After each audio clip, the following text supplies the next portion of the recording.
ஆதியே துணை. ஜீவ சகோதர சகோதரிகள் அனைவருக்கும் எனது அன்பான நமஸ்காரம். இடரிடும் கடை நாள் அரும் துணையாக வந்து நிற்கும் நமது குல தெய்வம் பிரம்ம பிரகாசனை வெளிச்சாலை ஆண்டவர்களது பொற்பாதம் போற்றி பணிந்து நமஸ்கரித்து,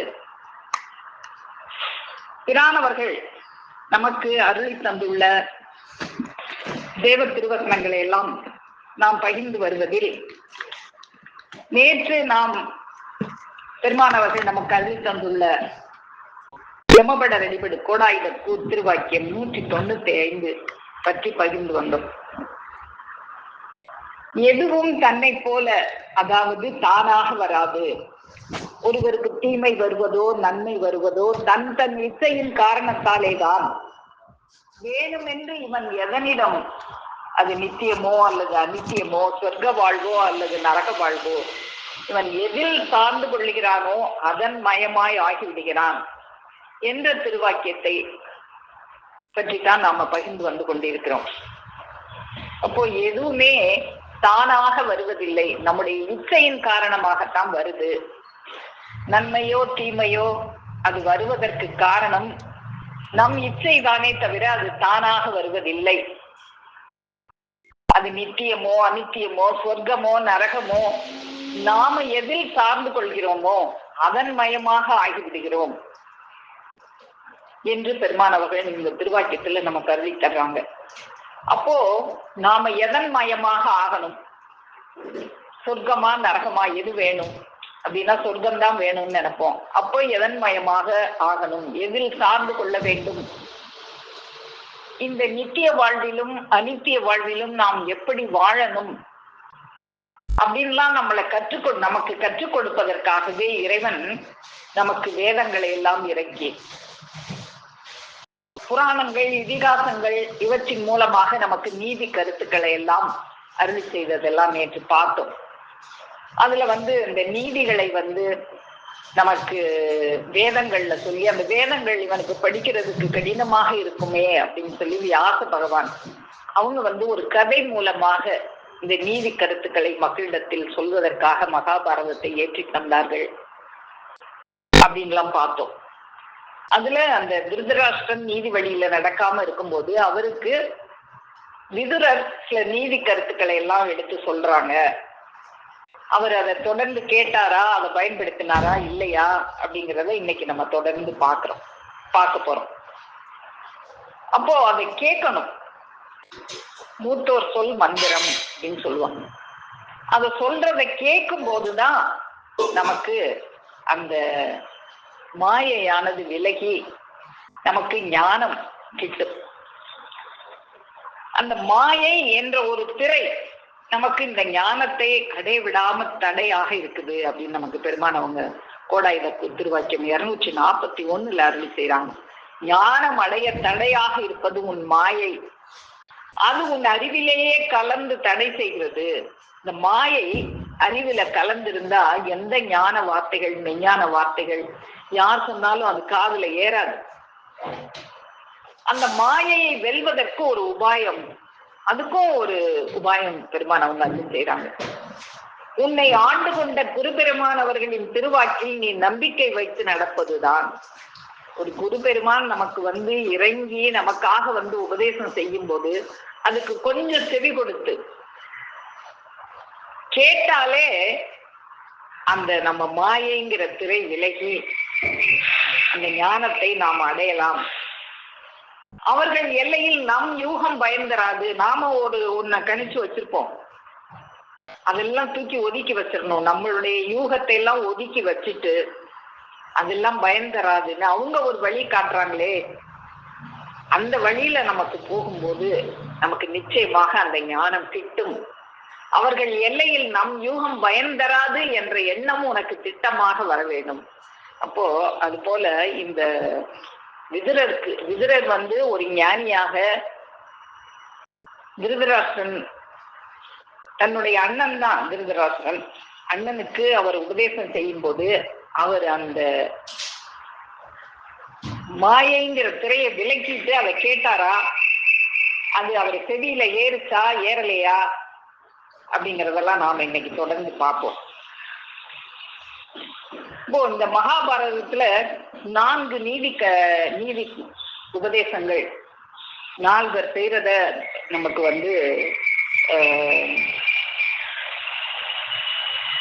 கொடுக்குறாங்க. ஒண்ணு கண்ணபிரான் அர்ஜுனனுக்கு செய்யற உபதேசம். பீஷ்மர் கடைசியில அந்த மரணப்படுக்கையில இருக்கும்போது அவர் சொல்ற அந்த நீதி கருத்துக்கள், இந்த திருதராஷ்டிரனுக்கு சொல்ற அந்த நீதி கருத்துக்கள், அப்புறம் யக்ஞ பிரஷ்ன அப்படின்னு தர்மர் யக்ஞர் அப்படிங்கிறவர்கிட்ட சொல்ற நீதிகள், இது எல்லாமே மகாபாரதத்துல பெரிய பெரிய நீதி கருத்துக்களாக வியாச பகவான் கொடுத்திருக்காங்க. இந்த மக்கள் எல்லாம் இந்த நீதி வழிப்படி நடக்கட்டும் அப்படின்றதுக்காகத்தான் கொடுக்குறாங்க. இந்த நீதியை கேட்டு அதை செவியில வாங்கி ஒரு மன்னன் ஆட்சி செய்வானாய் ஆகி அந்த நாடு சுபிட்சமாக இருக்கும், அந்த நாட்டுல மழை மும்மாறி பொழியும், மக்கள் எல்லாம் ஆரோக்கியமாக வாழ்வார்கள் இந்த நீதி கருத்துக்களை கேட்டு வாழும்போது அப்படின்லாம் கொடுத்துருக்காங்க. அப்போ இந்த விதுரன் என்னென்ன நீதிகள் எல்லாம் தன்னுடைய அண்ணனாகி அந்த திருதராஷ்டிரன் கேட்கிறாரு, எனக்கு தூக்கமே வரல, நிம்மதியான தூக்கம் வரல, நான் அதுக்கு என்ன செய்ய அப்படின்னு சொல்லி கேட்கும்போது விதுரன் சொல்றாங்க, ஏன் நிம்மதியான தூக்கம் வரல உங்களுக்கு? நீங்க நிறைய துரோகம் பண்ணிருக்கீங்க தர்மருக்கு, அதனால உங்களுக்கு நிம்மதியான தூக்கம் வரல. உங்க உள் மனசுக்கு தெரியுது நாம செய்யறதெல்லாம் அநியாயம் அக்கிரமம் அப்படின்னு தெரியுது, ஆனாலும் பிள்ளை பாசத்தினால அததான் நீங்க தொடர்ந்து செய்றீங்க. தர்மர் எவ்வளவோ பொறுத்து இருந்தார் நீங்க செய்யற துரோகத்தை எல்லாம்.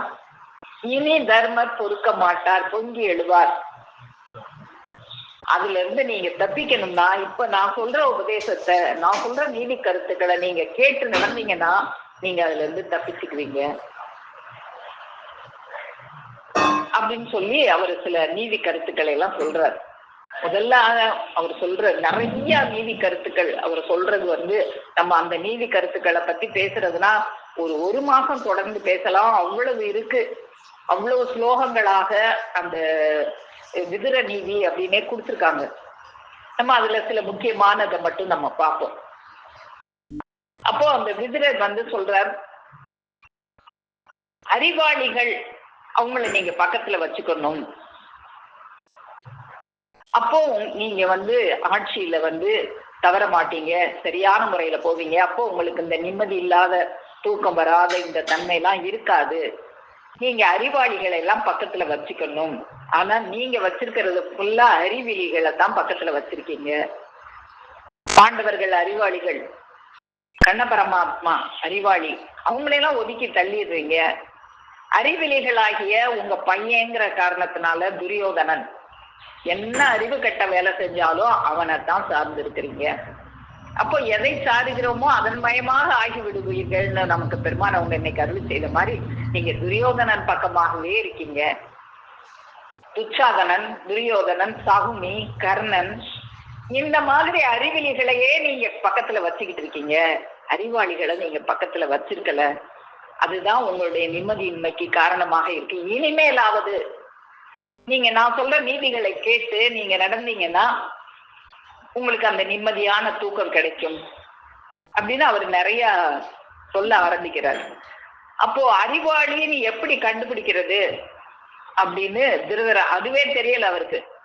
யாரு அறிவாளி யாரு அறிவிலின்னு எப்படி கண்டுபிடிக்கிறது, அதுக்கு எனக்கு ஏதாவது அடையாளம் சொல்லு அப்படின்னு திருதராஷ்டிரன் கேட்கிறாரு விதுரர்கிட்ட. அப்ப அறிவாளிகளுக்குரிய அடையாளம் அப்படின்னு சொல்லி விதுரர் சொல்றாங்க. அறிவாளி யாருன்னா, அறிவாளி தன்னை அறிந்திருப்பார், ஆத்ம ஞானம் பெற்றிருப்பார், தான் முன்னின்று காரியம் செய்வார், வேற யாரையும் காரியம் செய்ய சொல்லிட்டு பக்கத்துல சும்மா நின்றுகிட்டு இருக்க மாட்டார். ஒரு காரை தள்ளணும்னா தானும் சேர்ந்து தள்ளணும், தான் தள்ளி நின்றுகிட்டு தள்ளு தள்ளு தள்ளுன்னு சொல்லி ஒரு படத்துல சொல்லுவாங்களே, அந்த மாதிரி அடுத்தவங்களை செய்ய வச்சுக்கிட்டு தான் ஒதுங்கி நிக்க மாட்டாரு, தானே முன்னின்று காரியம் செய்வார். பொறுமைசாலியாக இருப்பார், தர்மத்திலிருந்து விலக மாட்டார்.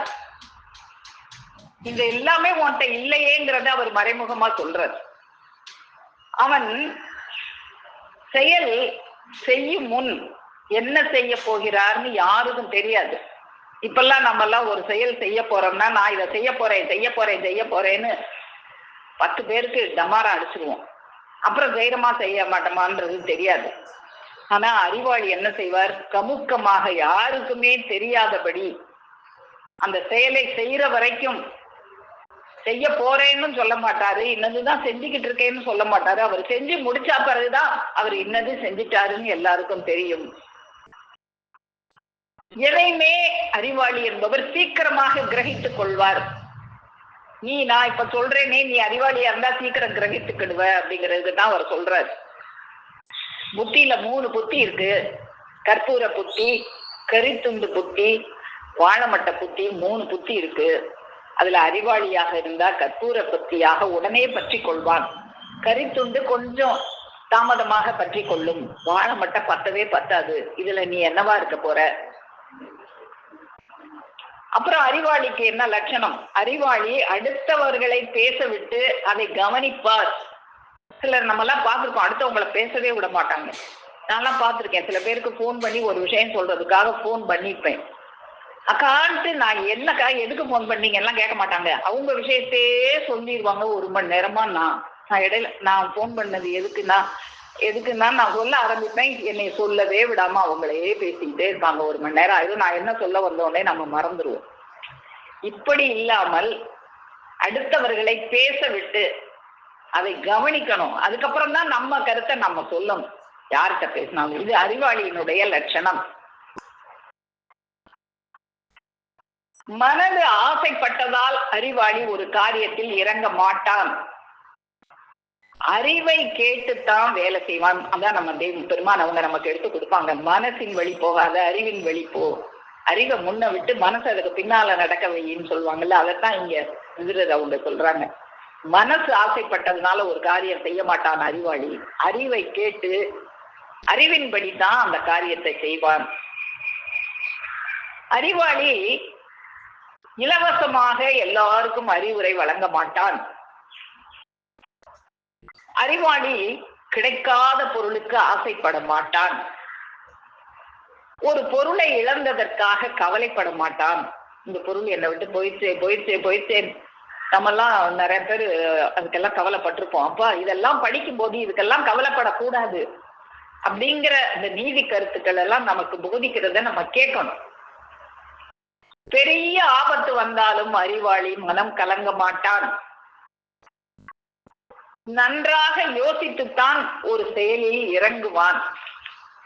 இறங்கியபின் யோசிக்க மாட்டான்.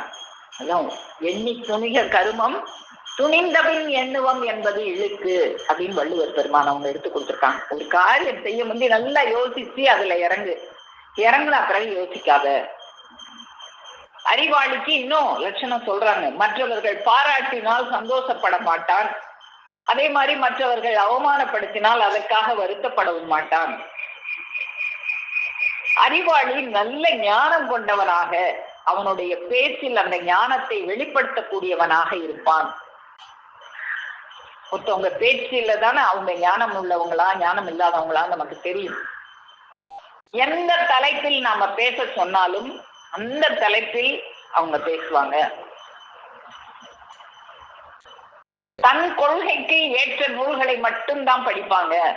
நூல்கள் படிக்கணும் அப்படின்னு தான் இருக்கு. அதுக்காக எல்லா நூல்களையும் படிக்க முடியுமா? நம்முடைய கொள்கைக்கு எது ஏற்ற நூலாக இருக்குதோ அதை மட்டும் படிப்பார்கள். படித்து தன்னுடைய கொள்கையை சீர் செய்து கொள்வார்கள். நம்மளுக்கு ஒரு கொள்கை இருக்கு, நமக்கு இறைவனை அடையணும் அப்படின்ற எண்ணம் இருக்கு.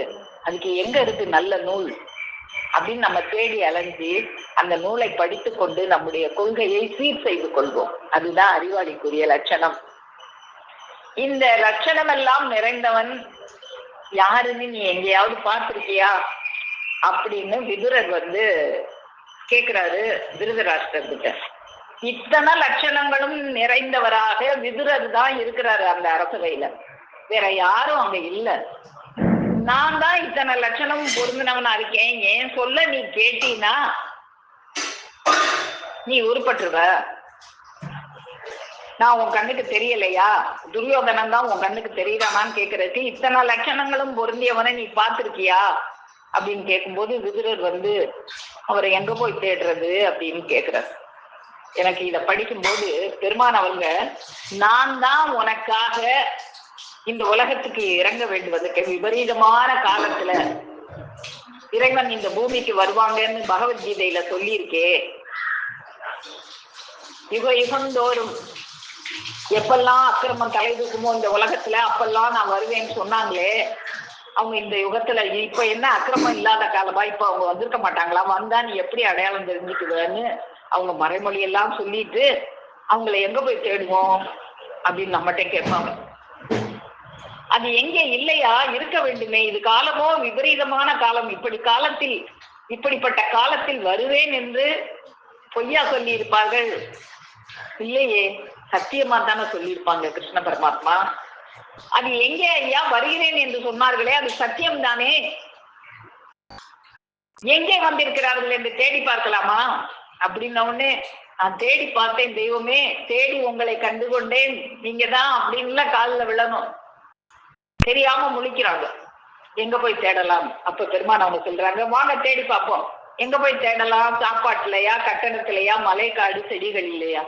எங்க போய் தேடலாம்? சாப்பாட்டுல தேடலாமா? கட்டடமா கட்டிக்கிட்டு அதுல தேடலாமா? நீ இப்படி தெரிகிறங்கிறத மறைமுகமா பெருமான் அவங்க, நல்லா திங்கிற கட்டடமா கட்டுற அப்படிங்கிறதுக்கு தான் இப்படி சொல்றாங்க. எங்க போய் தேடலாம்? சாப்பாட்டுலையா, கட்டடத்திலையா, மலை காடு செடிகள் இல்ல? நான் தாண்டா உன் பக்கத்துல உட்கார்ந்து சொல்லிக்கிட்டு இருக்கேன், நல்லா பாருடா தெரியும், டேய் மண்டைய தட்டி பாருடா தெரியும் அப்படின்னு சொல்லுவாங்க பெருமானவர்.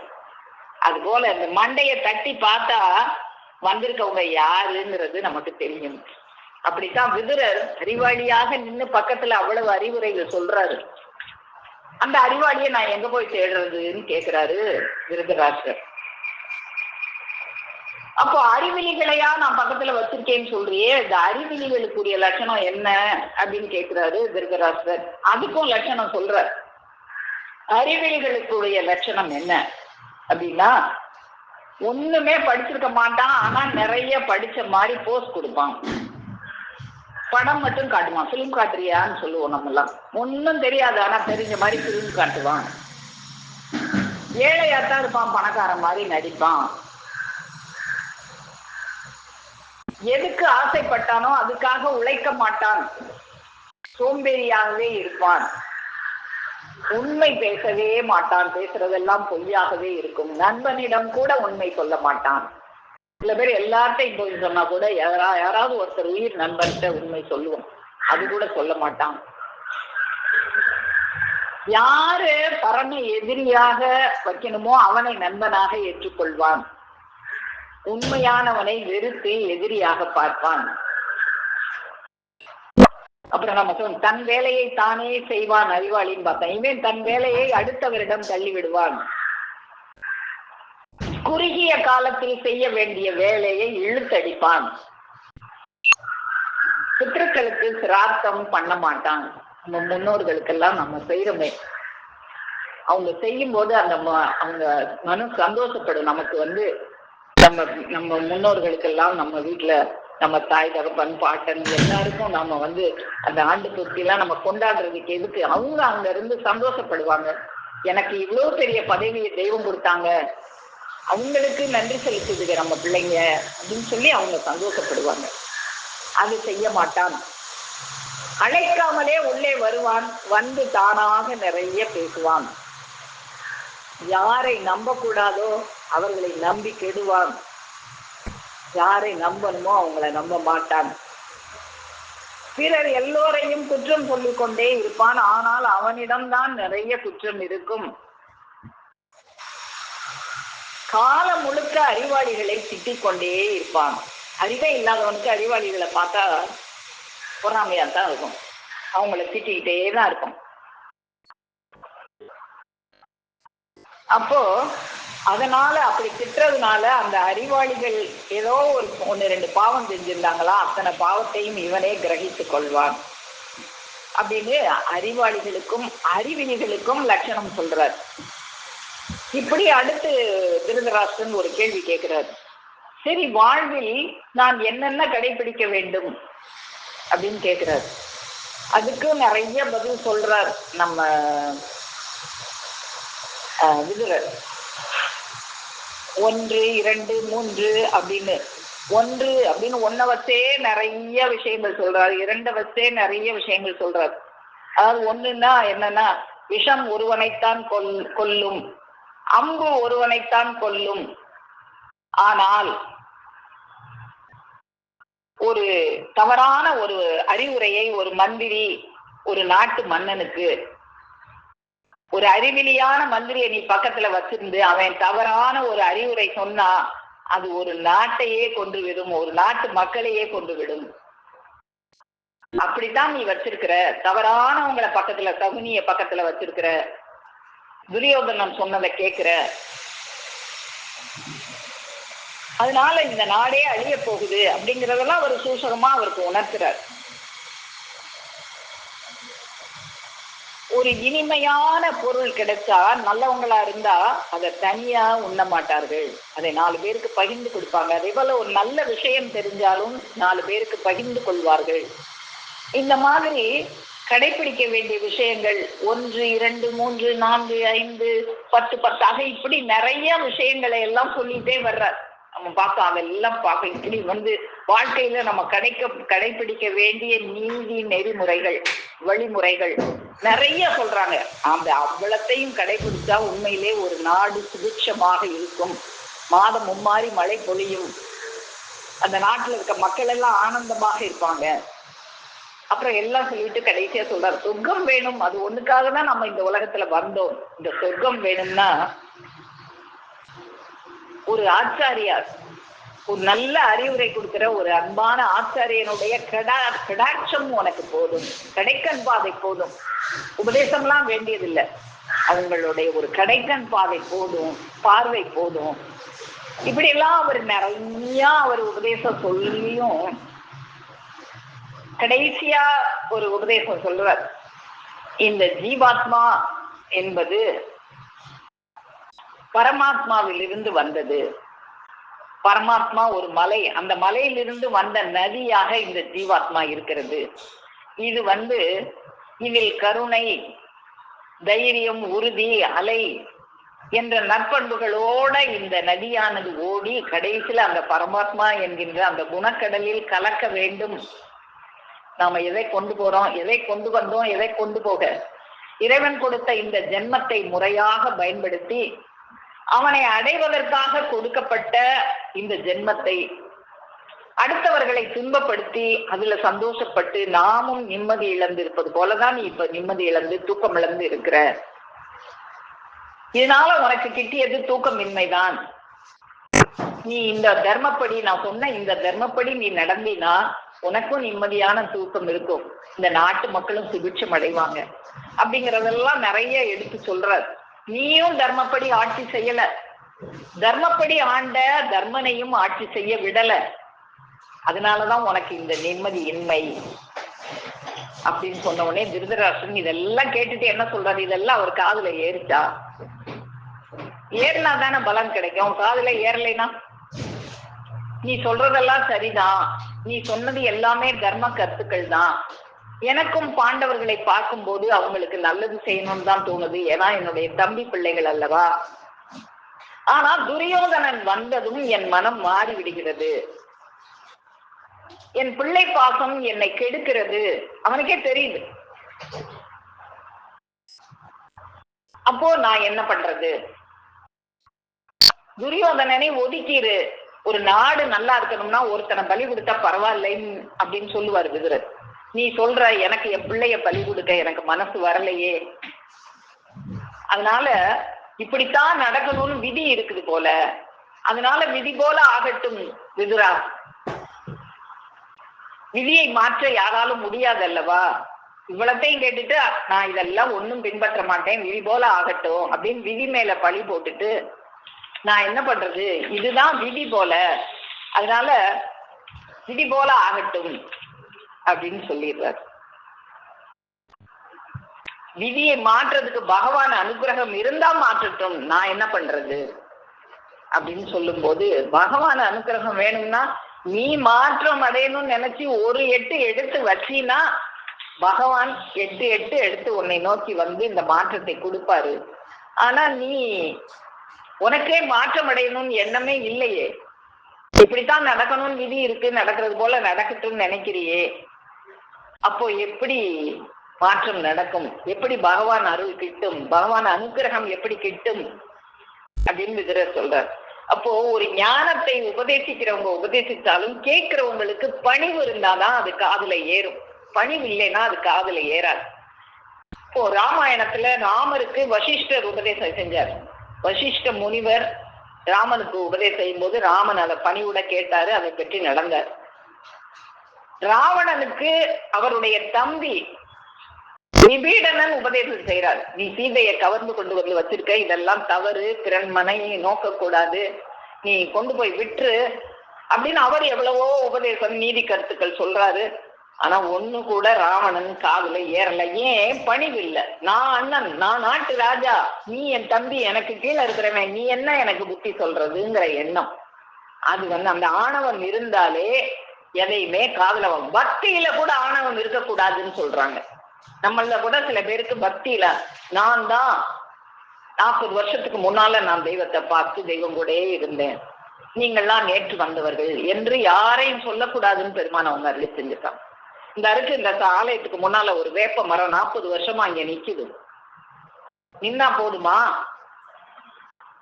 அப்போ பக்தியில கூட நான் தான்ற ஆணவம் இருக்கக்கூடாது. அந்த ஆணவம் இருந்தா எந்த ஒரு நீதி கருத்துக்களும் காதுல ஏறாது. அப்படித்தான் ராவணனுக்கு விபீடனன் சொன்ன ஞான கருத்துக்கள் காதுல ஏறல.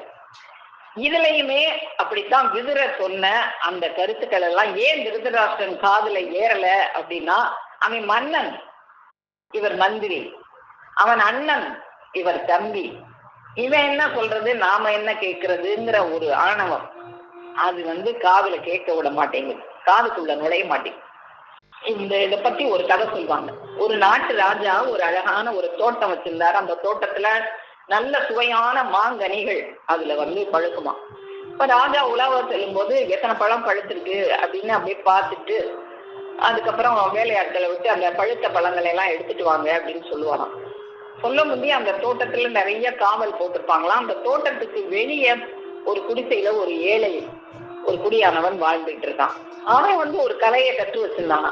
கண்ணாலே அவன் எதை பாக்குறானோ அது அவனை நோக்கி ஒரு மந்திரம் சொல்லி அது அவனும் அந்த பழங்களை எல்லாம் அந்த ஒரு மந்திரம் சொல்லியே அவனை நோக்கி வரும்படி செஞ்சிருவானான். அப்ப அவன் அந்த தோட்டத்துல இருக்கிற பழங்களை எல்லாம் அப்படி பார்த்து ஒரு மந்திரம் சொன்னோடனே அந்த பழங்கள் எல்லாம் அவனை நோக்கி வந்துருமா. அப்படி ஒரு வித்தைய அவன் கற்று வச்சிருந்தான். இந்த ராஜா அடுத்த நாள் இத்தனை பழம் பார்த்தேன், பறிச்சுட்டு வாங்க அப்படின்னு வேலையாட்கள்கிட்ட சொல்லும் போது அவங்க போய் பாக்குறாங்க, ஒரு பழத்தையும் காணோன்னே இன்னும் எத்தனை காவல் இருக்கு, ஒரு திருடையும் கூட உள்ள நுழைய முடியாது, பழம் எப்படி போச்சு அப்படின்னு ரொம்ப போய் கண்காணிக்கும் போது அந்த பழம் தானாகவே போறத ஒரு நாள் ஒருத்தர் பார்த்துட்டாரு. அப்படியே போய் பக்கத்துல இருக்கிற அந்த குடியானவன் கையில போய் சேருது. எப்படின்னே தெரியல, அவன் உள்ளே வரல, வெளியே இருந்து ஒரு மந்திரம் சொல்றான், அந்த பழம் தானா போய் அவன் கையில சேருது அப்படின்னு சொன்னோடனே அவனை அழைச்சிட்டு வாங்க அப்படின்னு ராஜா சொல்றாரு. எல்லாரும் போய் அவனை அழைச்சிட்டு வர்றாங்க. ராஜா கேக்குறாரு, எப்படி நீ இதை பண்ற அப்படின்னு கேக்குறாரு. எனக்கு இது ஒரு மந்திரம் நான் ஒரு இடத்துல கத்துக்கிட்டேன், அந்த மந்திரத்தின்படி அந்த மந்திரம் சொல்லும் போது இது எனக்கு வரும் அப்படின்னு. சரி, அந்த மந்திரத்தை எனக்கு கற்றுக் கொடுக்குறியா அப்படின்னு ராஜா கேக்குறாரு.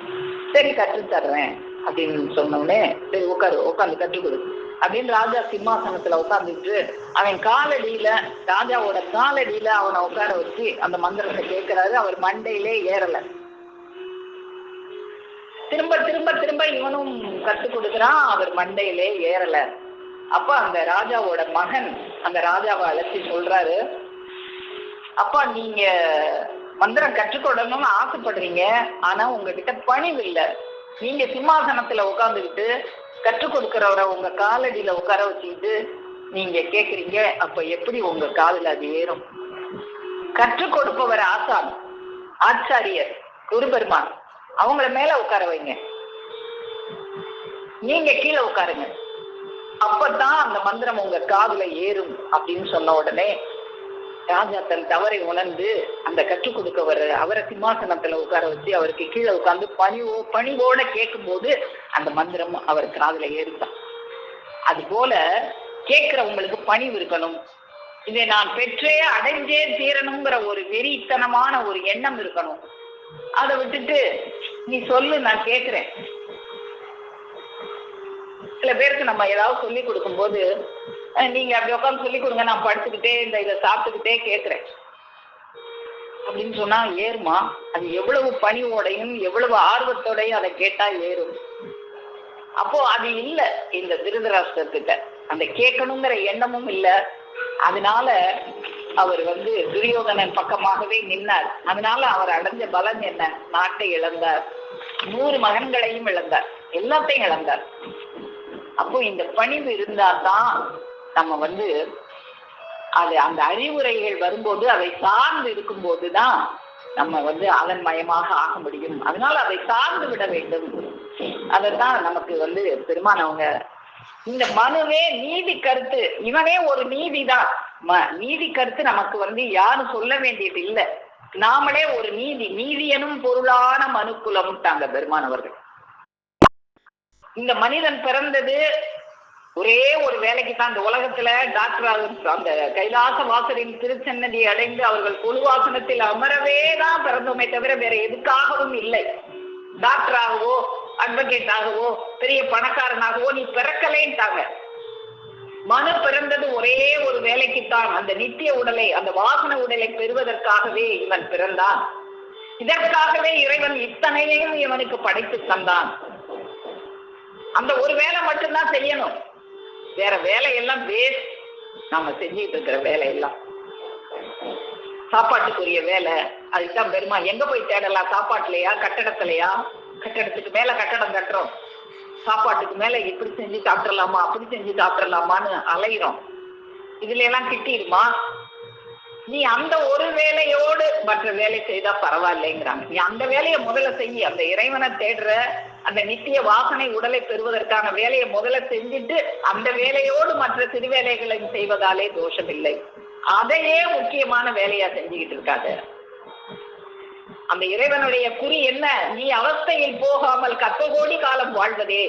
நீ எந்த வேலையும் செய்யலாம், எந்த பெருமையும் தேடலாம், ஆனால் உன் சொந்த வேலையை நீ கட்டாயம் செய்து முடிக்க வேண்டும். மனிதனுக்கு அவசியமான வேலை இன்னது என்று தெரிந்து கொண்டோம் அல்லவா? இந்த ஒரு செயல் கெட்டியாக நம் நினைவுக்கு ஆனால் போதும், எல்லாம் படித்தது போல ஆகும். நீதி எனும் பொருளான மனு குலத்தை நித்தியனும் நித்தியத்திற்கே படைத்தான். அந்த நீதி எனும் பொருளே மனுஷன் தான் நீதி. உனக்குள்ள அந்த நீதி எனும் பொருள் உட்கார்ந்துருக்கு, ஆனா அது இருட்டுக்குள்ள இருக்கு. அதை பிரகாசிக்க ஒரு குருபெருமான் உனக்கு உபதேசம் பண்ணுவாங்க. அதை நீ செவி கொடுத்தா, அந்த நீதி கருத்துக்களை எல்லாம் செவி கொடுத்தா உனக்குள்ளாக இருக்கிற அந்த நீதி பிரகாசிக்கும். அப்படி இல்லைன்னா இருட்டாகத்தான் இருக்கும். அப்போ அதை பிரகாசிக்க செய்வதற்காக வர்றவங்க அதை பிரகாசிக்கும் போது அதுக்கு செவி கொடுத்தா மட்டும் நீ போதும். இறைவன் நித்தியம் ஒன்றுக்காகத்தான் மனுவை படைத்தான். அதை பெறவில்லை என்றால் இவன் அந்த ஊருக்கு, நரகத்திற்கு புறப்பட வேண்டியதுதான். அப்போ அப்படியெல்லாம் போகக்கூடாது. அப்படிங்கிறதுக்காகத்தான் நமக்கு இப்படியான நீதி கருத்துக்களை எல்லாம் நமக்கு எடுத்து சொல்லி, நீ அதுல சார்ந்து இருந்தா அதன் மயமாக ஆகிவிடுவாய். நீ எதுல சார்ந்து இருக்கிறியோ அதன் மயமாக ஆகிடுவாய். இந்த உலக வாழ்விலையும் நல்லாரோட சார்ந்துடு. நல்லாரை காண்பதும் நன்றே, அவர் சொல் கேட்பதும் நன்றே. அப்போ யாரை சார்ந்து இருக்கிறோமோ, உன்னுடைய நண்பன் யாருன்னு சொல்லி நீ யாருன்னு நான் சொல்லிடுறேன் அப்படின்னு ஒரு பழமொழி சொல்லுவாங்க. அது போல நம்ம யாரை சார்ந்து இருக்கிறோமோ அதன் மயமாக நாம ஆகிவிடுவோம். அப்போ நாம சொர்க்கம் பெறுவதுதான் நாம இந்த பிறந்ததுக்குரிய காரணமே அதுதான். அந்த நித்திய வாழ்வை அடைவது ஒண்ணுதான் நாம பிறந்தது. அந்த மனு தலையில தான் நீதி என்கின்ற பொருள் இருக்கு. அந்த பொருளை பிரகாசித்து காட்டக்கூடிய இந்த அறிவானவங்களை நீ சார்ந்திருக்கணும்னு அந்த விதுர பெருமான் சொன்ன மாதிரி, அறிவிலிகள் கூட்டத்தோட இல்லாமல் அறிவாளிகள் கூட்டத்தோடே சார்ந்திருந்து இந்த உலக வாழ்விலும், இந்த நித்தியம் இல்லாத இந்த அனித்திய வாழ்விலும் நாம நன்றாக வாழ்வதற்கும், அந்த சொர்க்கபடி வாழ்வையும் நாம் அடைவதற்கும் அவர்களுடைய அந்த வார்த்தை ஒண்ணுதான் நம்மளை பிரகாசிக்க செய்யும்.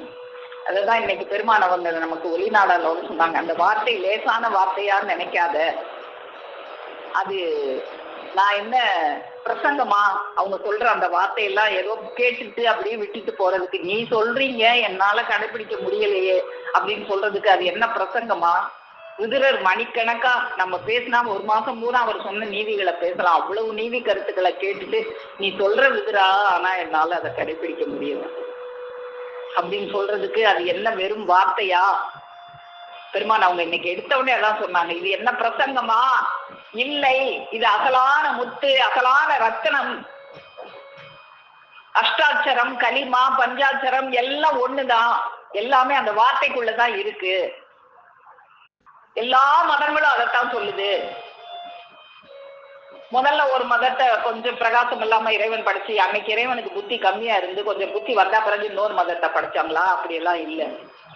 எல்லா மதத்தையும் அந்த ஒரே இறைவன் படைச்சதுதான். இடையில வந்த பொய்யர்கள் அதை பொய்யான வழியில கொண்டு செல்லதுனால அதை வேற வேற வழியில அதை புதுமையா வேற வேற மதமாக இறைவன் கொண்டு வந்தாங்க. அப்போ அந்த மெய்ப்பொருளை அடையிறதுக்கு வியாக்கியானம் மட்டும் பத்தாது. இன்னைக்கு கூட சொன்னாங்க, எலுமிச்சம்பளத்துக்கு வியாக்கியானம் சொல்ல சொன்னா நம்ம ஒரு எலுமிச்சம்பளத்தையே பார்க்காதவன்ட்ட போய் அது மஞ்சள் வண்ணமாக இருக்கும், பந்து போல் உருண்டையாக இருக்கும், 1.5 அங்குல குறுக்களவில் உருண்டையாக இருக்கும், 12 வரைகள் அல்லது 8 வரைகள் கொண்டிருக்கும், உரிச்சு பார்த்தால் துளை துளையாக இருக்கும், அதனுடைய துளைகள் மினுமினுவென்று இருக்கும், புளிப்பு சுவையாக இருக்கும், அதன் வாசனை ஒக்காளத்தை நீக்குவதாக இருக்கும். இப்படிலாம் சொன்னா எலுமிச்சம்பளத்தையே பார்க்காதவனுக்கு எலுமிச்சம்பளம் என்னன்னு கண்ணுக்கு தெரிஞ்சிருமா? அதை விட்டுட்டு லேசா இப்படி தூக்கி எலுமிச்சம்பளத்தை அப்படி காமிச்சா அவனுக்கு தெரிஞ்சிருமே அப்படின்னு பெருமான் அவங்க அருள் செஞ்சாங்க. அது போல அந்த திருப்பெருமான் அவங்க அந்த வார்த்தைகளை எல்லாம் நமக்கு விளக்கக்கூடிய, அவங்கள சந்திச்சா போதும், அவங்க சந்திச்சு அவங்க சொல்ற அந்த வார்த்தைகளை நம்ம செவியில கேட்டா போதும், நம்மளுடைய அறியாமை எல்லாம் விலகி போயிடும். நிறைமொழி மாந்த பெருமை நிலத்தில் மறைமொழி காட்டிவிடும். இந்த மறைமொழியை எடுத்துக்கிட்டு அவங்க நீதி சொல்றதுக்கு இந்த உலகத்துல அப்பப்ப வந்துகிட்டே தான் இருப்பாங்க, சொல்லிக்கிட்டே தான் இருப்பாங்க. நாம தான் செவி கொடுத்து கேட்கணும். அவங்க தன்னை போல் ஒருவனை உண்டாக்குவார்கள். உண்மையான நீதிமானாக இருந்தால் அவங்க எதையும் ஒழிச்சு வைக்க மாட்டாங்க. என் தன்னை போல பிறரையும் ஆக்க வேண்டும். பெருமான் அவங்க கூட சொல்லுவாங்க, என்னை போல ஆக்க வேண்டும் என்று எண்ணம் கொண்டு வந்திருக்கும் எம்மை, உன்னையும் என்னை போலவே ஆக்க வேண்டும் என்று எண்ணம் கொண்டு வந்து நிற்கிறேன். அதுக்கு யாரை நம்பணும்? தவறான ஆளுகளை நம்பி வீணா போயிடாத. இன்னைக்கு விதுரர் சொன்ன மாதிரி அறிவிலிகளை நம்பி திருதராசன் வீணா போன மாதிரி அறிவிலிகளை நம்பி பொய்யர்களை நம்பி வீணா போயிடாத. மெய்யர்களை நம்பு. அந்த மெய்யர்களுக்கு அடையாளம் இருக்கு. அதை கூட இன்னைக்கு பெருமான் அவங்க சொன்னாங்க பைபிள்ல, நாசியில் சுவாசம் ஓடுகின்ற மனிதனை நம்பாதே. அப்படி நாசியில சுவாசம் ஓடுகிற மனிதனை நம்பாம அந்த சன்னதால் அங்கிருந்தம் இதுவரை எவரும் பெற்றறியாத சன்னதங்களையாம் பெற்று வந்த நம்ம பெருமான் அவர்களை நம்ம சார்ந்து இருக்கும் போது இந்த உலக வாழ்விலும் நம்ம நித்தியமோ அனித்தியமோ, சொர்க்கமோ நரகமோ, நம்ம எதுல சார்ந்து இருக்கிறோமோ அதன் மயமாக ஆகிடுவோம் அப்படின்னு பெருமான் அவங்க இன்னைக்கு நம்ம பார்த்த அந்த திருவாக்கியத்துல சொன்ன மாதிரி நாம எதை சார்ந்து இருக்கணும்? அவங்கள சார்ந்து இருந்தா அவங்கள மாதிரியே நம்மளையும் ஆக்கி கொண்டு அதுக்குரிய ஒரு நெடுங்கால துணையாக அவர்கள் இருப்பார்கள். அந்த துணையை தேடிக்கொள்ளணும். நம்ம இந்த மனிதனை நித்தியத்துக்காகவே தான் இறைவன் படைச்சாங்க. அதுக்காகத்தான் அறிவையும் தந்தாங்க. அந்த அறிவுக்கு லட்சணம் அந்த நித்தியத்தை கைபோடுவதுதான், அந்த நெடுங்கால துணையை தேடிக்கொள்வதுதான், அவர்களை சார்ந்திருப்பதுதான். அப்போ அப்படியாக அவங்களை நம்ம சார்ந்து இருக்கும்போது அதன் மயமாகவே ஆகிவிடுவோம் அப்படின்னு நமக்கு பெருமானவங்க இந்த திருவாக்கியத்தில் அள்ளி செய்யும் மாதிரி நம்ம அவர்களையே சார்ந்திருந்து அவர்கள் மயமாகவே ஆகிவிடுவோம். அதற்கு துணையாக அந்த இடரிடும் கடைநாள் அருந்துணையாக நமக்கு இந்த இக உலக வாழ்விலும் அந்த பர வாழ்விலும் நம்மை வழிகாட்டி நம்மை கைப்பிடித்து அழைத்து செல்வதற்காக நாளும் நமக்கு இந்த நீதி கருத்துக்களை எல்லாம் வழங்கி கொண்டிருக்கும் நமது பெருமானவர்களது பொற்பாதம் போற்றி பணிந்து நமஸ்கரித்து என் முத்திப்பேருரை மேலும் மேலும் முழங்கும் என்று கூறி உங்கள் அனைவரிடமிருந்து விடைபெறுகிறேன். அனைவருக்கும் நமஸ்காரம். ஜீவ சகோதரி சாலை குமாரி அக்கா அவர்கள். நமக்கு எடுத்து மூத்தோர் சொல் மந்திரமாக இருக்கிறது, அது மாயையாக இருக்கிறது, அது ஒரு திரை இருக்கு அப்படின்னா அப்போ நமக்கு திரைங்கிறதுல திரை விலகி வருதுமிவர் நேரம் தன்னில் தெரிய வைக்கும் காரணங்கள் துண்டுமையில் பறைவிரித்த நிச்சயங்கள் அத்தனையும் பார்க்க ஒரு முனிவர் நபன் நாத சித்தர். அப்படி அவங்க நம்ம பாவத்திரை விளக்கத்துக்காக தெய்வம் அவர்கள் அவங்க தாங்கி இந்த பூலகத்துல நமக்காக வேண்டி அவங்க நம்ம தலையெல்லாம் செழிக்க வைக்கிறாங்க. இன்னைக்கு மொழி நாடாலையும் தெய்வம் அவங்க அந்த எலுமிச்சம்பழத்துக்கு ஒரு உதாரணம் காட்டி இப்படி எல்லாம் இருக்கும், அவங்க எதிர இது பண்றாங்க அப்படிங்கிறது, கட்டடம் பண்றாங்க, சாப்பாடு, இப்படி இதுலதானே ஓடிட்டு இருக்காங்க. அப்போ நமக்கு பஞ்சாத்திரம், களிமா, அஷ்டாத்திரம், பிரணவம், காயத்ரி அந்த மூல மந்திரங்கள் அதுதானே புனர்களை எதியாகம் சந்திப்பதே வேதம் பிரம்ம வித்தை என்று சொல்லுகிறது. அப்போ நமக்கு அந்த கண்ணகிரானும் பீஷ்மன் தர்மன் இந்த ஒரு கேள்வா எடுத்து அக்கா அவங்க தூக்க வரலையா, அப்போ நீ எதுக்கு நீங்க செய்யறதெல்லாம் அனித்தியமாக இருக்கிறது, அப்போ நிச்சயத்துக்கு நம்ம போகணும்னா அந்த அறிவாளி சொல்றதை பற்றி நம்ம போய் பெறணும். அப்போ ஞானமடைய தடையாக இருப்பது உன் மாயை, அது உன் அறிவிலேயே கலந்து தடை செய்கிறது. அம்மாயை வெல்வதற்கு ஒரே உபாயம் உன்னை ஆண்டு கொண்ட குருபிரான் அவரை திருவாற்றில் நம்பிக்கை வைத்து நடப்பதுதான். அப்போ தெய்வத்தின் மேல அவங்களுடைய வாய்மைக்குள் ஆகிவிடுறது ஒன்றுதான் நம்ம மேல. அப்போ இந்த சொத்து நம்ம இருப்போலாக இந்த பொன்னரங்கம் நமது மனைவி இறுதி சுகம் தருகிறவள் இவள்தான் என்று இருந்துவிட்டால் ஞானத்தையே வேண்டாவிடும், அது தானே உன் தலையில் ஜோதம் கட்டி ஏறிவிடும். தன்னது என்ற எண்ணம் தீர்க்கமாக வந்தால் போதும். நம்ம தெய்வம் தனிப்பிரான் அவருடைய வார்த்தையே மௌனதான். சர்வ லோகத்திலும் பெரிது ஒன்றுதான். எமது ஊக்கம் துவித்திலுமே அந்த திருவுள்ளத்தில் வீட்டில் புகுத்தாற்றியதுங்கிறான். நம் தேவன் அழியாதும் நம் சிறப்பு அழியாதது என்று சதா நீ நினைத்துக் கொண்டே இருக்க வேண்டும். இவ்வாறு ஊழியருக்கும் அன்பே சாதனை குரு வைராக்கியமே நிஷ்டை. உன் குருவிடத்தை பற்றி பேச குருவிடத்தில் அன்பெல்லாம் நெய்வதும் செய்வதே தீவிரை. என்னையே நினைஞ்செழு, உன் மனத்தினை என்னிடையே வை, என்னையே குரு வாக்குள் அப்படின்னு அவங்க வாக்கின் மூலமாக அந்த வாக்கியத்தின் மூலமாக அந்த செவி வழி மூலமாகத்தான் நம்ம அதை கேட்டு நம்ம எப்படி அந்த சொர்க்கப்பதி வாழ்வு அடையணும் அப்படிங்கிறது நம்ம எதுக்காக வந்தோம். அப்ப ஞானத்துக்கு நமக்கு எது மேல சாதிக்குமோ அது மேல ஞாபகம், நரகத்து மேல சாதியா சொர்க்கத்து மேல சாதியா, அப்ப அதுவாகவே ஆகிவிடுத்தா தெய்வம் சொல்ற நன்மை என்னது தீமை என்னது தெரியாது இருந்த ஒரு ஜீவன் கடை சேர வேண்டும் என்று தீமைக்கு அவர்கள் உத்தரவிடும் போது உன் புல்லறிவு கொண்டு உரசி பாராது, அவர்கள் போட்டு காட்சி பாதித்து நடக்க வேண்டும். அப்படி நடப்பதுவே யோகன்றான். அப்போ நமக்கு நன்மையெல்லாம் தெரியாது தீமையில அவங்க போட்டு காட்டிய பாதியில் நமக்கணும்.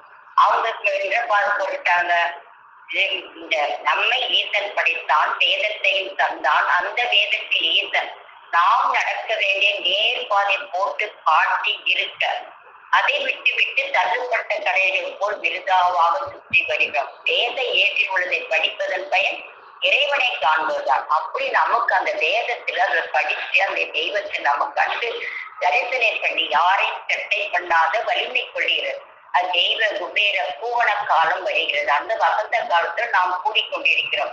அக்காவுக்கு எடுத்து தெய்வ திருவாக்கியத்தில் சொன்னார், மனு பிறந்தது ஒரே ஒரு வேலைக்குத்தான், அந்த நித்திய உடலை வாசனை உடலை பெறுவதற்கே இவன் பிறந்தான். இதற்காக இறைவன் இத்தனையும் இவனுக்கு படித்து தந்தான். அந்த ஒரு வேலையோடு மற்ற வேலைகளும் செய்வதாலே தோற்றம் இல்லை. இறைவனிடையே கூடி நீ அவஸ்தையில் போகாமல் கட்டப்போடி காலம் வாழ்வது. நீ எந்த வேலையை செய்யலாம், எந்த பெருமையும் தேடலாம், ஆனால் உன் சொந்த வேலை நீ கட்டாயம் செய்து முடிக்க வேண்டும் அப்படின்னு அந்த ஒரு சொந்த வேலையை நாம செய்து முடிச்சு மனிதனுக்கு அவசியமான வேலை இன்னதென்று தெரிந்து கொண்டோம் அல்லவா. இந்த ஒரு செயல் கெட்டியாக நாம் நினைவு காணால் போல் எல்லாம் படித்தது போல் ஆகும். அப்போ நினைவேண்டும் மக்களின் நினைவேண்டும் ஆசனத்தில் அமர்ந்த பிறகுதான் நீ பார்க்கிறாய், கேட்கிறாய், எல்லா அங்கங்களும் ஒக்க நின்று அசைந்து ஆடுகின்றன. அப்படி அப்ப நம்ம மறந்து மறைந்தே போய்விட்ட இறுதி காலமாகி இது நேரம். அப்ப நினைவு என்ன பெற்றது? நம்ம மனமா இருக்கோம், அறிவு அவங்களாக இருக்காங்க. அந்த அறிவு பிரகாரமாக நாம போனோம்னா அப்ப எதுவும் இல்லை, விதி போல ஆகுமெல்லாம் அதற்கு வேதம் அதுக்குரிய வேலையும் ஏனோன்றாங்க. அப்போ நமக்கு தெய்வமா அவங்களுடைய ஜீவாத்மா பரமாத்மா என்று பேசுகிறாயே, அவன் இன்னது இன்னது என்று தெரியுமா? ஜீவாத்மா நீ, பரமாத்மானா அதை ரட்சிக்கும் உரிமை பொருள் அவங்க கிட்ட இருக்கு. அதுக்காக அவங்க அந்த பொருளை கையில், என் பொருள் என் கை அடக்கமாக இருக்கிறது, எமனை என் கை அடக்கமாக வைத்துக் கொண்டு அந்த சர்வத்துக்கு நமக்கு அதிபதியாக இருந்து நம்முடைய அந்த நீதி என்னும் பொருளான மனுக்குழுக்கு நித்திய என்னும் நித்தியத்திற்கே படைத்தான்னு சொல்லிட்டு நம்ம அதுக்கெல்லாம் பிறந்தோம். அப்ப அந்த ராஜா அந்த ஒரு மந்திரி எப்படி இருக்காங்க, அவன் எல்லாத்தையும் கேட்டு ஒரு பணிவு இல்லை, அவங்களுடைய இது இல்லை. ஒரு மந்திரி சொல்றாங்க, அப்போ ஒரு வணக்கத்தோட ஒரு வாத்தியார் எப்படி நம்ம பண்ணுவாங்க, அந்த வாத்தியார் உட்கார்ந்து நம்ம மேல உட்கார்ந்து பேசுவாங்க, நம்ம கீழே உட்கார்ந்த மாணவன். அது போல அந்த ராஜா மேல உட்கார்ந்து இருந்தா அவனுக்கு மந்திரம் சொல்றது அவருக்கு உடைக்கல. அது போல பிள்ளை அப்பா நீ இப்படி எல்லாம் இருக்கேப்பா, நீ கீழே உட்கார்ந்து அந்த பணிவு வரணும். பணிவு வந்தா தானே அதனுடைய இது மந்திரம் ஏறிச்சு அப்படிங்கிறதே அக்கா எடுத்து கதையா சொன்னாங்க. இதெல்லாம் எடுத்து நமக்கு என்னமோ அவங்களுடைய பெருமையும் புகழையும் பேசிக்கொண்டு நாம் சபையில் கூடி தங்கம் தேட தேட போது அருந்தினா போய் நம் எண்ணம் அழிந்தே போய் நேசத்தை உயிராக இருக்கிறது விட்டுவிட்டு அவங்களுடைய அருளுக்கு நாம் நுழைந்து கொள்ள வேண்டும். அதுதான் சிறிதாக ஜீர்ணமாகும் ரத்தத்தை போய் கலக்க வேண்டும். பாவ நினைவை சங்கரிக்கிறது என்று நாம் இந்த சபையின் மூலமாக உணர்ந்து கொண்டேனக்கா. நமஸ்காரம். ஜீவ சகோதரி சாலை அமிர்தவல்லி அக்கா அவர்கள். ஆண்டவருக்கு பணிந்து நமஸ்கரித்து சபையில் அனைவருக்கும் அன்பார்ந்த நமஸ்காரம். இது அக்கா நேற்று தொடர்ச்சி நம்ம எப்படி நீதிமானா வாழணும், உலகத்தை நம்ம எதுவும் தன்னை போல் அதாவது தன்னை போல் அதாவது தானாக வராது. ஒருவருக்கு தீமை விழுவதோ நன்மை விழுவதோ தன் தன் நிச்சயம் சாதனைத்தாளுக்கு வேணுமென்று இது நிறைவேறும். நிச்சயமோ அனித்தியமோ சொந்த வாழ்வோ அல்லது நரக வாழ்வோ சார்ந்து கொள்கிறானோ அது மயமாகவே ஆழ்த்தி விடுகிறான். அது உலக வாழ்க்கை நம்ம என்ன எண்ணத்தில் இருக்குமோ அந்த எண்ணத்தையே தான் நம்மளுக்கு அந்த வாழ்க்கை வருது. அந்த அதுல இருந்து நம்ம மாற்றி வாழ்ந்துதான் அதுக்குதான் வேதவியாசம் நம்ம எல்லாம் எப்படி வாழணும், அப்படிதான் வாழக்கூடாது அப்படின்னு அவங்க வேதவியாசம் நீதி கதைகளா நம்மளுக்கு வெளியே எடுத்து வச்சுருக்காங்க. அதுல திருவிழாஸ் விதர் கூடுகிறார். திருவிழாஸ் தூக்கமே நான் என்ன பண்ணேன்னா அது உன்னோட மனம் தான் உன்னுடைய தூக்கத்தையும் உன்னுடைய செயலையும் வாழ்க்கையும் தடுக்குது. ஞான அறிய கடையா இருக்குது மாய, அது உங்க அறிவிலேயே கலந்து தடை செய்கிறது. அது ஒரே உபாயம் உன் ஆண்டு கொண்டு விடுகிறான்னு ஒரு வாக்கில் நீ நம்பிக்கை வைத்து நட அப்படின்றாங்க. அப்படின்னா என்ன அப்படின்னா அதுக்கு நீ அறிவுடையவர்கள் அறிவிங்கிறதுதான் பக்கத்துல வச்சுக்கிட்ட. துரியோதனை சொல்லுனி அந்த அறிவில்லாதவங்க கெட்டவங்க நீங்க பக்கத்துல வச்சுக்கிட்ட. அது தினங்கள் அதுவே ஓடி இருக்கும்போது உனக்கு தூக்கம் வரல. நீ அறிவுரைகளை பக்கத்துல வச்சுக்கோ. அறிவுரைகள்லாம் யாருன்னு உங்க லட்சணம் சொல்லி வந்தீங்க. அவங்க தர்மத்திலிருந்து தவற மாட்டாங்க. அவங்க எது சொன்னாலும் மற்றவங்க சொன்னா சீக்கிரம் வைத்து கொண்டு யோசிச்சு அவங்க முடிவு எடுப்பாங்க அப்படின்னு எது நல்லதோ அது மட்டும்தான் அவங்க தெரிவிச்சுப்பாங்க. நீங்க அறிவுரைகள் ஒரு செய்யணும். அறிவில்லாதவங்கெல்லாம் எப்படி துரியோதனெல்லாம் எப்படி அறிவில்லாதவங்க அப்படின்லாம் சொல்லிவிடாரு. அப்புறமா நான் எங்க போய் தேடுறது அப்படின்னு சொல்லும் போது அது எல்லாம் லட்சணமும் பொழுதுதான் விதுரன் தான். அவரே தன் தம்பியே பக்கத்துல வச்சுட்டு அது கூட அவருக்கு என்ன தோணலை. அவருடைய பாசம் அவருடைய எண்ணம் அவர் அழிச்சுட்டு அப்படி எல்லாம் இதுவரைக்கும் நம்மளுக்கு போட்டு அந்த வாழ்க்கையை கடைபிடிக்க வேண்டியது இது என்னென்னத்தை கடைபிடிக்கணும். இதுதான் நமக்கு கொடுத்த இந்த எண்ணத்தை ஜீவாத்மாவாக நம்ம பரமாத்மா போய் சேர்றதுதான் இந்த உடலை இட்டு வருவோம். அந்த பரமாத்மாவுடைய எண்ணத்தை நம்ம சாப்பிடும் போது நம்மளுக்கு புத்தி கிடைக்கிறது. எல்லாம் கேட்டது கூட விடுறது எல்லாம் விதிப்போல் ஆகட்டும் என்னால் என் மகனையும் விட முடியாது, என் கற்றவர்களே யாரையும் என்னால் விட முடியாது, பாசத்தையும் விட முடியாது அப்படின்னு சொல்லுவாங்க. அதுக்காக சரி அப்படின்னா அவங்க விதிப்போது ஆகணும்னா வேதமும் அதுக்குள்ளேயே லட்சணமா ஏணும். அது வந்து நீ விதிப்போது நடந்தாதான் நீ நல்லது செஞ்சாலும் உனக்கு நல்லது நடக்கும். மற்றவங்க அறிவுரையை நீ கேட்கணும். அதுக்கு வந்து உனக்கு ஒரு பணிவு வரணும். பணிவு வந்து கதை மூலமா சொல்லி வந்தீங்க. முருகப்பெருமான் வந்து சிவபெருமானுக்கு கணவத்தின் பொருள் சொல்லும் போது முருகப்பெருமான் வந்து ஆசனத்தை உட்கார்ந்துட்டு சிவபெருமான் வந்து காலையடியில கண்டிப்பா அந்த வாயிலுக்கு அந்த கணவத்தின் பொருள் கிடைக்கிட்டாரு. நம்ம முருகப்பெருமான் தான் வந்து குருவா அப்படின்னு அவங்களுக்கு அந்த உபதேசத்தை கொடுக்கு. அப்படி இருக்கும்போது நமக்கு வந்து பெரியவங்க சின்னவங்க ஒருகிட்ட உபதேசம் தெரிவிக்கும் போது நம்ம வந்து அவரோட பணிவா நடக்கணும். அதெல்லாம் பகவான் தான் நமக்கு செஞ்சு காமிக்கிறாரு. இந்த நெய் வாழ்க்கையை வாழத்துட்டு நெய்யை சார்ந்த மக்களுக்கு தான் நம்ம பழகிறோம். அதை இந்து மட்டும் அவனுக்கு வந்து அவரை நமக்கு குருமனம் அதுக்கு நெய்யான குருமனான சார்ந்து அவர் திருமாவளத்துக்கு இணங்கி அவரோட திருவாரத்தை கேட்டு அவங்க நடத்தப்பட்ட அவங்க இடத்துக்கும் அவங்க நடத்துக்கும் அவர் தான் இருந்து நம்மளை வந்து இந்த லட்சியத்தை நம்மளை பராமரித்து ஆக்குவார்கள். இந்த கதையின் மூலமா உங்களுக்கு சொல்லி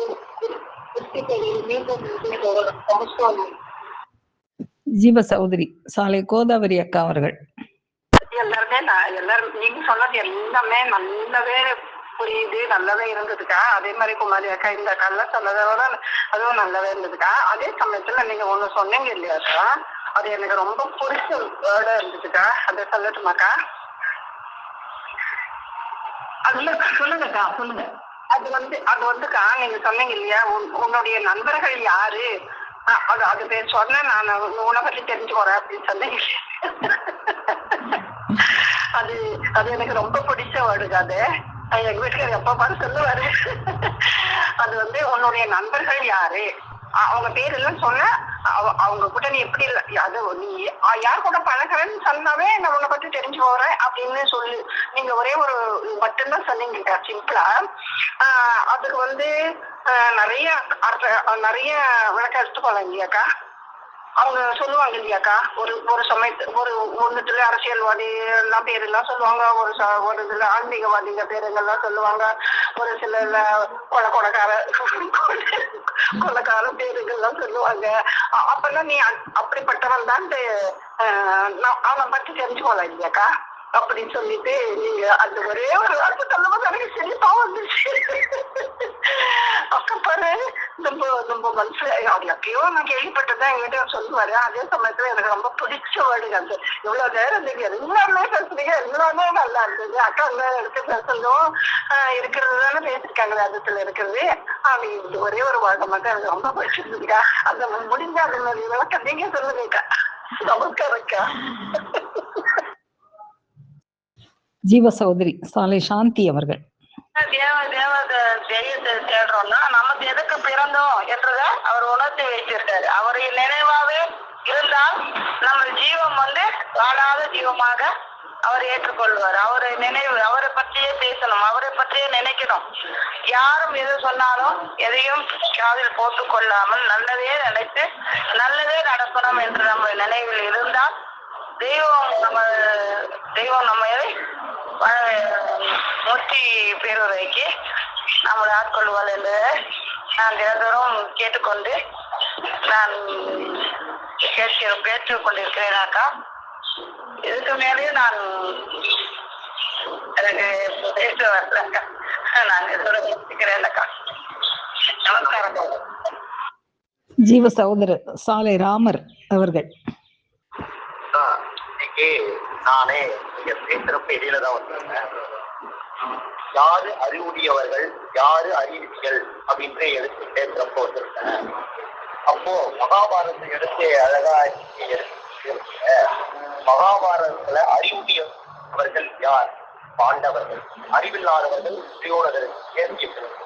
ஏன் அவங்கள அறிவுடையவர்கள் சொல்கிறார்கள்? தான் கிருஷ்ண பரமாத்மாவிடம், அதாவது குருநாதனிடம் சரணடைந்தவர்கள் அனைவருமே அறிவுடையவர்கள். அனைத்தும் அந்த அவங்க கிட்ட சரணடைந்தவர்கள் மட்டுமே அறிவுடையவர்கள். இந்த துரியோதனத்தையும் அவங்க கிட்ட வந்து பாத்தீங்கன்னாக்கா சரண் அடையல. அதனால அவங்கள அறிவிகள் என்று அழைக்க நன்மை தீமை அப்படின்னு சொல்லி எடுத்து பேசுறீங்க.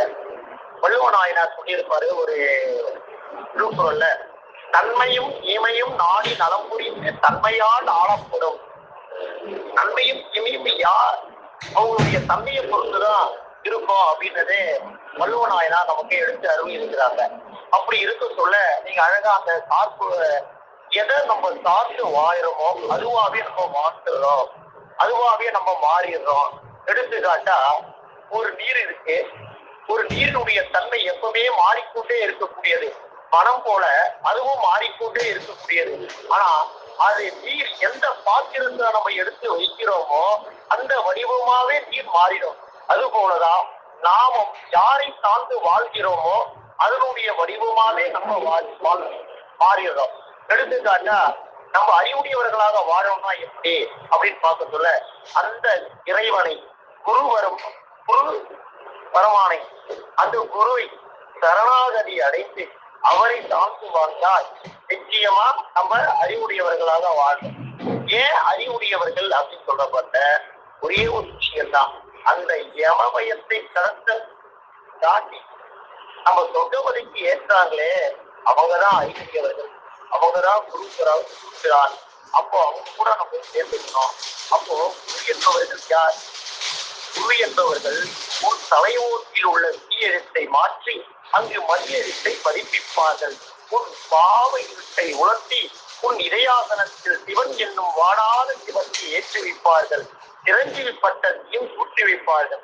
அப்படிப்பட்ட அந்த குருவை போய் நம்ம சரணாக தெரிஞ்சு அவர் கூட இருக்கணுன்றத நான் தெரிஞ்சுக்கிறேன். அப்போதான் நம்ம இந்த யமபயத்தை கடத்தி நம்ம போயிட்டு அந்த சொர்க்கபதிக்கு போக முடியும், அந்த நித்திய வாழ்க்கையை நம்ம வாழ முடியுன்றத நான் சுருக்கமா தெரிஞ்சுக்கிட்டேங்க. நன்றி, நமஸ்காரங்க. ஜீவ சகோதரி சாலை அர்ச்சனா அவர்கள். ஒரு மெய்யான குரு பெருமானை நம்ம தேடி அடைஞ்சாதான் நம்ம நல்ல கதிக்கு போவோம் அப்படிங்கறத சொல்றதுக்குமே ஒரு குரு தேவைப்படுறாங்கக்கா. அப்படியாதான் இப்ப இந்த திருதுரன் அந்த கதை சொன்னீங்களாக்கா, அது அவங்களுக்கு மட்டும் இல்லமோ அந்த நிலையில நான் என்ன வச்சு பாக்கறேன்க்கா. அவங்க அவ்வளவு நல்ல கருத்துக்கள் சொல்றாங்க, எல்லாத்தையும் செவிமடுத்து கேக்குறாங்க. கடைசியா என்ன சொல்றாங்க, எல்லாம் இப்படிதான் விதிப்படிதான் நடக்கும்னு இருக்கு போல இருக்கு அப்படின்னு சொல்லிடுறாங்க.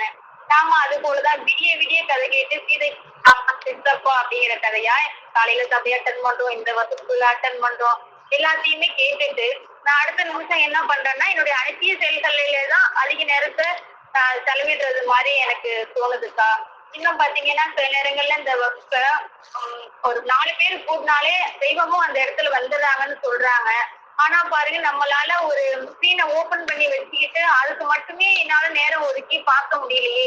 ஏதோ ஒரு செயலை செஞ்சுக்கிட்டு தான் நான் அதை செவி வழியா காதுல வாங்கிட்டு இருக்கேன். அந்த ஒரு பணிவு இல்ல. தெய்வம் நம்ம சபையில இருக்காங்க, அவங்க காது கொடுத்து இதை கேட்டுட்டு இருக்காங்க, அவங்க வார்த்தைகளை தான் உங்க நாவல இருந்து வருது அப்படிங்கிற ஒரு எண்ணம் மட்டும்தான் இருக்கே ஒழிஞ்சு, ஆனா ஏதோ ஒரு செயலை செஞ்சுக்கிட்டே தான் நானும் அதை கேட்டுக்கிட்டே இருக்கேன். அது ஒரு மனசுக்குள்ள ஒரு உறுத்தலாவே இருக்கு.